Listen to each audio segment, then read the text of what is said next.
নমস্কার, মিতালি চ্যানেলে সবাইকে স্বাগত জানাচ্ছি। পুরুলিয়া যাচ্ছি একটা বিয়ে বাড়িতে। সকাল সকাল উঠে পড়েছে, উঠে একটু পরেই নামবো। আমাদের স্টেশন এসে যাওয়ার মতো হয়েছে।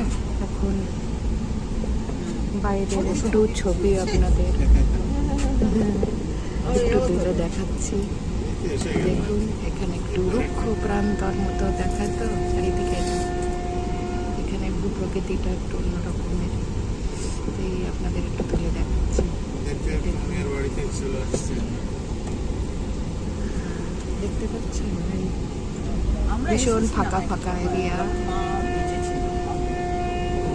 আপনাদের যেটুকুনি পারলাম তুলে ধরলাম। দেখুন কেমন লাগছে।